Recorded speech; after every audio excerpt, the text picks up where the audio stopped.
Friends, how are you? You all are most welcome in my YouTube channel. आप सभी का मेरे YouTube channel में बहुत बहुत स्वागत है। My name is Shiv Sharma and I am an English trainer and motivational speaker. My biggest motive to make you perfect in English language. मेरा जो चैनल है शिव शर्मा इंग्लिश मोटिवेटर, इसका एक ही मेन पर्पज है आपकी इंग्लिश को अच्छी करना। जैसा कि आपको पता है कि कोरोना वायरस की वजह से हमारे देश में एक लंबा लॉकडाउन चला था। इस लॉकडाउन में काफ़ी युवा वर्ग बेरोजगार हो गया और आपको पता है कि बेरोजगारी को दूर करने के लिए इंग्लिश लैंग्वेज का अच्छा नॉलेज होना बहुत ज़रूरी है। अच्छी जॉब पाने के लिए इंग्लिश का नॉलेज होना ज़रूरी होता है और यही मेरा टारगेट है कि आप अपनी इंग्लिश को अच्छी करें ताकि आपको रोज़गार का सुनहरा अवसर मिल सके।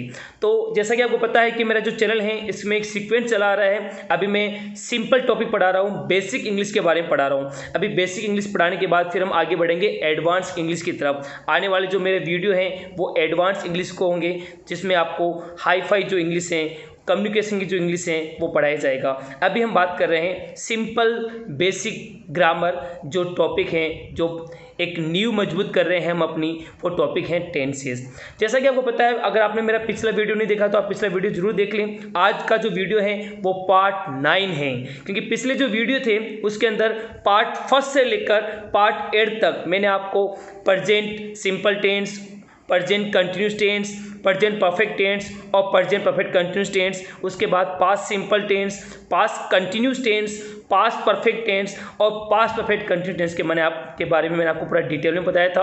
और काफ़ी जो पर्सन्स हैं उन्होंने मुझे असाइनमेंट लिख के दिया है, मुझे बहुत अच्छा लगा। यू आर गोइंग अहेड, आप सभी आगे बढ़ रहे हैं। तो इसी सफ़र को हम आगे बढ़ा रहे हैं। आज का जो वीडियो है पार्ट 9 है।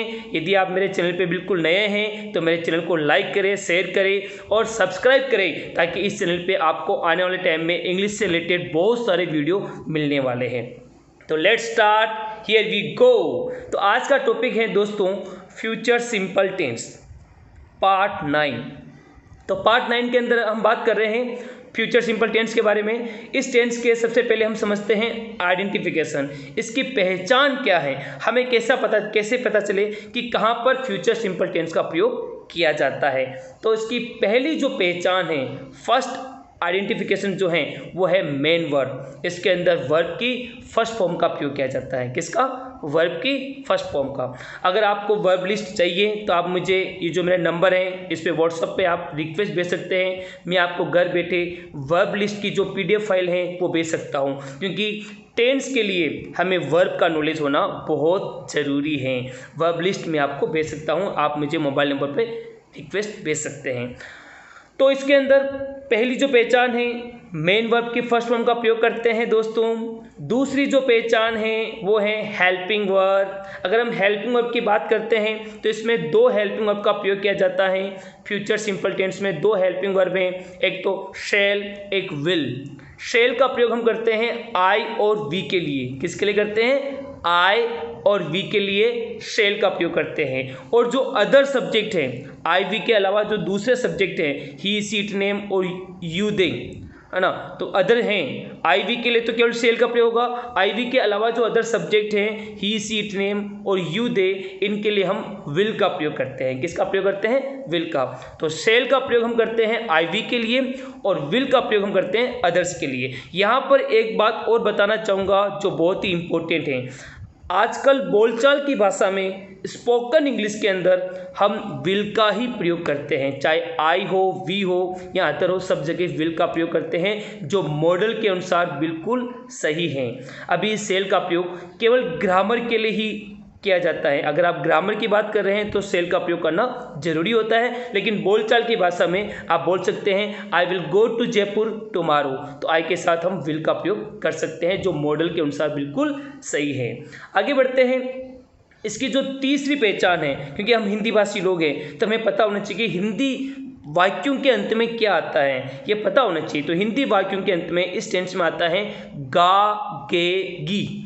जो भी हिंदी वाक्य गा, गे, गी से अंत होता है वो सारे वाक्य फ्यूचर सिंपल टेंस के अनुसार बनते हैं। जैसे कि हम कल क्रिकेट खेलेंगे, हम कल क्रिकेट खेलेंगे, क्या आ रहा है? गे। जैसे कि वह कल नया मोबाइल खरीदेगी, वह कल नया मोबाइल खरीदेगी। क्या आ रहा है इसमें? गी, है ना। तो गा गे गी, जैसे कि मैं मूवी देखूंगा, मैं कल मूवी देखूंगा, तो लास्ट में क्या आ रहा है? गा। तो जो भी हिंदी वाक्य जिसके अंत में गा गे गी इत्यादि आते हैं वहाँ पर हम फ्यूचर से सिंपल टेंस के अनुसार वाक्य निर्माण होता है। तो ये 3 आइडेंटिफिकेशन मैंने आपको अच्छी तरह समझाई है, 3 पहचान मैंने आपको बताई है। पहली पहचान, मेन वर्ब की फर्स्ट फॉर्म का प्रयोग करते हैं। दूसरी पहचान, हेल्पिंग वर्ब की, जिसमें शेल आईवी के लिए, विल अदर के लिए। लेकिन इसमें एक बात और बताई मैंने आपको, आजकल बोलचाल की भाषा में सिर्फ विल का ही प्रयोग करते हैं, जो मॉडल के अनुसार बिल्कुल सही है। आजकल विल का ही प्रयोग होता है। और तीसरी बात हमने आपको बताई थी कि हिंदी वाक्यों के अंत में गा गे गी इत्यादि आता है। तो ये भी इसकी पहचान, ये भी इसकी आइडेंटिफिकेशन। आगे बढ़ते हैं, लेट्स गो अहेड। आगे बढ़ते हैं, इसका फॉर्मूला समझते हैं। जैसा कि मैंने आपको बताया था 5 प्रकार के वाक्य होते हैं। कितने प्रकार के सेंटेंसेस होते हैं? 5 प्रकार के। जो there are 5 types of sentences: affirmative sentence, negative, interrogative, interrogative negative और WH वर्ड्स। ये 5 प्रकार के सेंटेंस होते हैं। इसका वाक्य निर्माण हमें समझना बहुत जरूरी है। तो पहला होता है अफर्मेटिव सेंटेंस।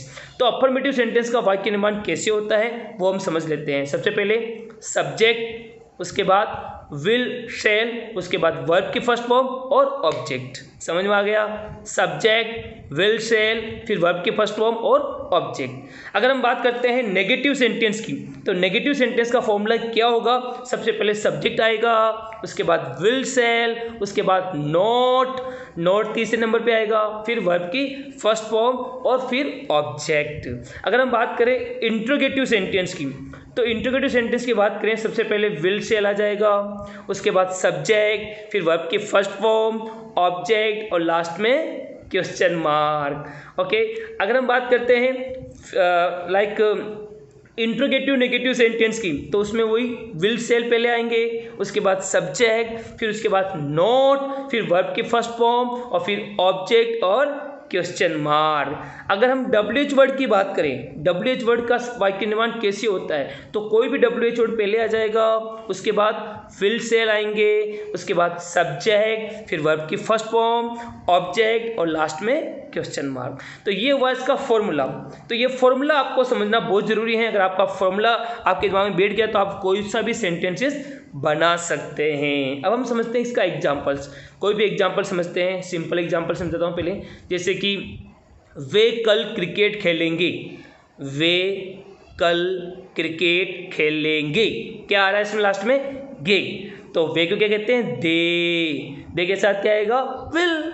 तो they will play cricket tomorrow, they will play cricket tomorrow, वे कल क्रिकेट खेलेंगे। नेगेटिव क्या होगा? They will not play cricket tomorrow, वे कल क्रिकेट नहीं खेलेंगे। अगर हम इंट्रोगेटिव की बात करें, क्या वे कल क्रिकेट खेलेंगे? तो will they play cricket tomorrow. और क्या वे कल क्रिकेट नहीं खेलेंगे? तो will they not play cricket tomorrow. अगर हम बात करें कि वे कल क्रिकेट कहाँ खेलेंगे, वे कल क्रिकेट कहाँ खेलेंगे, तो डब्ल्यू जोड़ा या कहाँ, तो वे कल क्रिकेट कहाँ खेलेंगे, इसका इंग्लिश होगा वेयर। पहले क्या आ जाएगा? वेयर। तो where will they play cricket tomorrow, where will they play cricket tomorrow. एक और वाक्य समझते हैं ताकि आपको और अच्छा समझ में आ जाए। जैसे कि वह नया मोबाइल खरीदेगी, वह नया मोबाइल खरीदेगी। तो she will purchase a new mobile, she will purchase a new mobile. Negative क्या होगा? She will not purchase a new mobile. तो इसमें सी तो हो गया सब्जेक्ट, विल आ गया और परचेज क्या हो गया? वर्ब की फर्स्ट फॉर्म, और मोबाइल क्या हो गया? Object, new mobile. और क्या वह कल एक नया मोबाइल खरीदेगी, क्या वह एक नया मोबाइल खरीदेगी? तो will she purchase a new mobile. और क्या वह एक नया मोबाइल नहीं खरीदेगी? तो will she not purchase a new mobile. और वह कौन सा मोबाइल खरीदेगी, WHO की बात करते हैं कि वह कौन सा मोबाइल खरीदेगी, कौन सी कंपनी का मोबाइल खरीदेगी। वह कौन सी कंपनी का मोबाइल खरीदेगी, सैमसंग का खरीदेगी, वीवो का खरीदेगी, या फिर कोई दूसरी MI कंपनी का खरीदेगी। तो वह किस कंपनी का मोबाइल खरीदेगी, तो which company mobile will she purchase, वो पहले आ जाएगा। तो which mobile will she purchase या which company mobile will she purchase.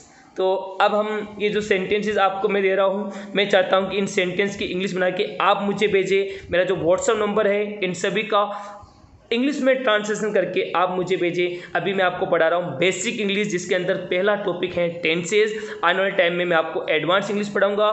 तो keep watching my video and thanks for watching and please like, share and subscribe my YouTube channel, ताकि आपको घर बैठे अच्छी इंग्लिश मिल सके। और ये जो सेंटेंसेस हैं, इनका आप मुझे इंग्लिश में अनुवाद करके आप भेजेंगे। Thanks a lot and keep watching. Bye bye, bye bye.